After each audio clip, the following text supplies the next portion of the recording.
Bonjour, Claire de Vlemings, coach pour talents différents. Je vous retrouve aujourd'hui pour continuer à parler des personnes Asperger et de l'emploi et plus spécifiquement des interviews préliminaires que l'on mène quand on s'intéresse à une carrière particulière. Vous avez, grâce à votre travail, décroché une interview avec quelqu'un. Eh bien, c'est formidable.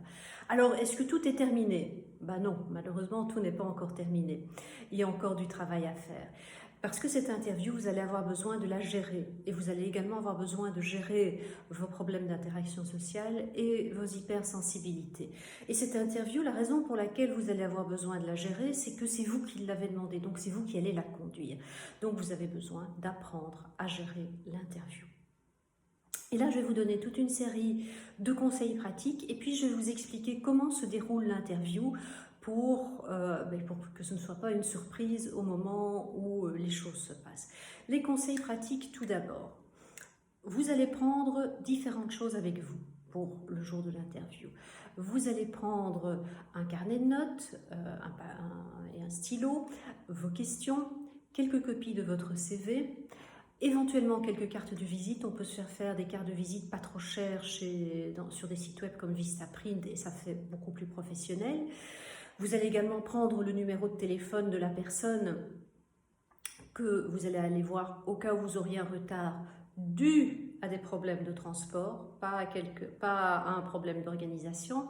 Et tout cela, vous allez le mettre dans un porte-document ou dans un sac qui fait un peu professionnel. Donc pas dans un sac de chez Zara, s'il vous plaît.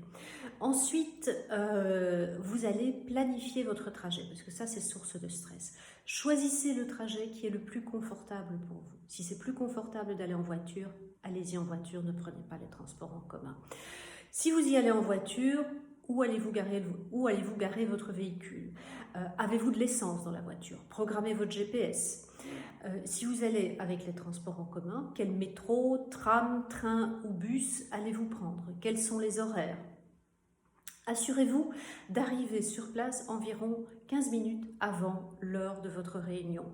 Et si vous avez à faire le trajet pendant les heures de pointe, comptez un large délai en plus pour faire face aux embouteillages. Quand vous allez arriver sur place, vous allez fort probablement être accueilli par une réceptionniste. Alors, à la réceptionniste, on lui dit bonjour, on sourit, on décline son identité et on dit qui on vient visiter. Ensuite, soit la réceptionniste, soit l'assistant de la personne qui va vous recevoir viendra vous chercher à la réception pour vous amener à la salle de réunion. Pendant ce court trajet, on ne reste pas silencieux. Les personnes neurotypiques vont parler un petit peu. Donc vous également. Et on va parler de la pluie et du beau temps. Ou si c'est la période des congés, on va parler des vacances. Si c'est la période des fêtes, on va parler des fêtes.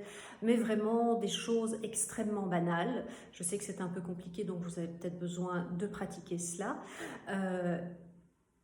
Sinon, vous allez paraître malnutru. Ensuite, on va vous installer dans la salle de réunion et la personne que vous allez rencontrer va arriver. Première chose, vous levez, tendre la main, donner une poignée de main ferme, remercier pour l'interview et puis on recommence ce petit chit-chat de choses banales pendant quelques instants. Après, vous allez ce qu'on appelle briser la glace, c'est-à-dire que vous allez vous mettre en connexion avec votre interlocuteur. Donc vous allez lui poser une ou deux questions, des choses que vous savez de lui. Par exemple, vous vous êtes rendu compte que vous étiez allé dans la même université. Eh bien, vous parlez de cela pendant quelques instants. Votre interlocuteur va répondre et va certainement vous poser le même type de questions. Là aussi, vous répondez brièvement, mais pas lapidairement. Et puis, après, eh bien, vous allez... Ah non, une autre chose importante. Il y a quelques sujets que l'on n'aborde jamais. On ne flatte pas les gens, on n'aborde pas les sujets de politique, de religion et d'apparence physique des personnes que l'on rencontre. Après cela, vous allez poser les questions que vous avez préparées pour votre réunion. Vous pouvez prendre des notes, par contre, vous ne pouvez pas enregistrer. Et si vous prenez des notes, eh bien, faites attention de ne pas garder continuellement le nez dans votre carnet de notes et de refaire un contact visuel régulier avec votre interlocuteur. Si vous avez des difficultés avec le contact visuel, eh bien, pratiquez-le encore une fois. Votre réunion va durer environ une demi-heure. Ensuite, vous allez prendre congé de votre interlocuteur et vous allez à nouveau le remercier.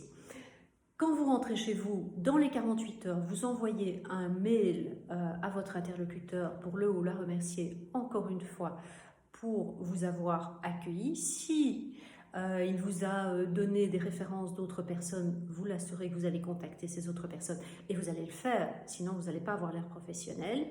Et puis plus tard, quand vous aurez rencontré ces autres personnes, eh bien, vous envoyez encore un petit mail à votre interlocuteur pour dire que voilà, vous avez rencontré les personnes qu'il ou elle vous avait conseillées. Vous avez fait un sacré job jusqu'à présent. Et donc, vous avez bien le droit de vous récompenser. Voilà, ceci termine la vidéo. La fois prochaine, je vous retrouve toujours sur le sujet des Asperger et de l'emploi. Entre-temps, je vous souhaite une belle journée, une belle soirée et je vous dis à très bientôt.